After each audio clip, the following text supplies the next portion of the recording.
Hi everyone, and welcome to the Montvale Digital Learning Library. Today we're going to learn how to enter your initial SGO into My Learning Plan.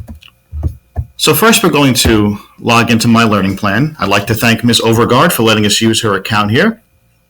When you first log into My Learning Plan, you will see many documents, and it can be a little confusing if you don't know exactly where you need to go.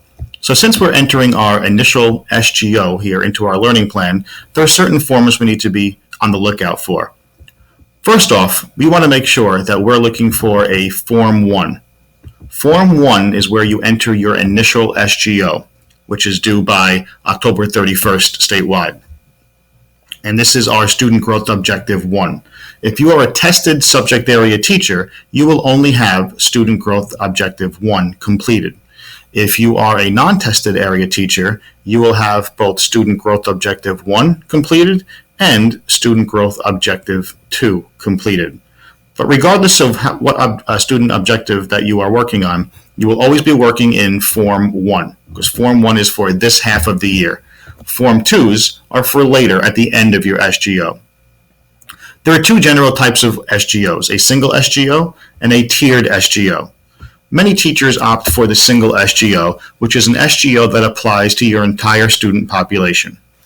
A tiered SGO breaks down your student population into different readiness groups and sets different goals for each of the groups that you've established. For today, we're going to go over the single form, as this form applies to most of our teachers.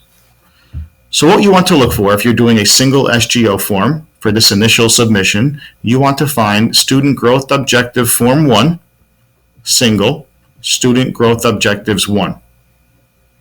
We're going to click on the link below it, and it's going to take us into the blank template. And at the top, just to double check again, make sure you're in Form 1, and you'll know you're completing the right form for this initial submission.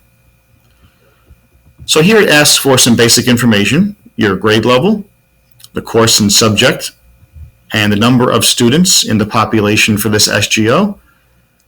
Click on whether your class is full year or semester, depending on how it's scheduled. And here, name the assessment that you will be using for your SGO here. This part asks for the rationale for your SGO. I will be brief and explain why exactly you've selected this SGO, how you will go about doing it, and what benefit do you think you will have on your students. Down here for the SGO objective, the student growth objective, that's where you will actually write your SGO. And the same information down here, it asks for the number of students in the group. So that would be the total population of students that you have as part of your SGO. This one's asking for a target score on your post-assessment. Depending on how you've written your SGO will influence what type of data goes into this box here. If your SGO is asking for a target score of, let's say, 85%, you can easily write in 85% into that box right there. However, I know some teachers have set a target goal of an increase of points, maybe increasing by 5 or more points. What's tricky about this box here is it will only accept numerical characters. It will not accept any letters. So you will not be able to write increase of 5 points. The only thing you'll be able to type in this box is 5. So I would suggest that if you have an SGO like this, I would just let your direct supervisor know that that's what you mean by 5. It's really an increase of 5 points, and then everything will be fine. And the bottom area here asks for the number of students required for full attainment. So whatever goal you have set in this SGO, maybe it's 85% of your total population of students, you would include what that number is. What is 85% of your total population of students right there? How many students exactly is that? Here's an area to describe your baseline data and preparedness groupings. So you can give some background on your class. You can summarize the information you use to produce these groupings. If you are doing a single SGO, you likely have just one baseline preparedness group. If you're doing a tiered grouping, you will have multiple groups. Here's the scoring plan, the target score, and the final assessment. Some of the information on this form is repetitive. So for this, whatever target score you have entered here in this area, I I would include the same information here. I would make it the same. Now down here is an important part of the SGO form that's often easily missed when you're completing it. We're not going to click anything here in these boxes, but we are going to click this little enter button right there. When you submit this form, what we have to set up front is what our own grading criteria will be for assessing our SGO. For example, how many students will meet your goal for you to earn an exceptional score? How many students will meet your goal to earn a full score, and et cetera, et cetera. So for example, in this area right here, we're going to say, let's say meeting your goal is 85 students achieving your goal. So we can say 85 students to 90 students, would equal a 3. Something to keep in mind here is meeting your goal.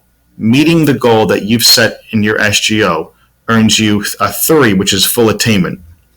Exceeding your goal will earn you a 4. Significantly exceeding your goal will earn you a 4. And that's something to work out with your direct supervisor, exactly what classifies as significantly exceeding your goal. So for this range, I'm using 85 to 90 as a 3, and then we can say 91 and above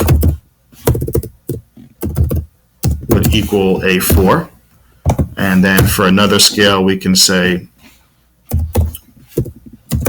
we could say 75 to 84 would equal a 3. A 2. And this is something that you can certainly work out with your direct supervisor if you're unsure what would be good numbers for this. And then we could say below 74 equal a 1. So you can have similar numbers to this in terms of how to assess your SGO, and then these numbers will be revisited at the end of the year when you submit your final data and say, I had 93 students achieve my goal. You would look here and say, okay, 93 is in this category right here. I would get a 4 on my SGO. So this data right here is important to have when you first submit your initial SGO form. Down here is where you will include some strategies for attaining your SGO. The form gives you areas for 3. I wouldn't be too detailed here. Just some instructional strategies, some approaches, some activities maybe that will help support you and your students in attaining this SGO. When you're all done, hit save and then click submit. And then your direct supervisor will be notified that you've submitted your SGO, and that person will have a chance to look at it. This concludes our video.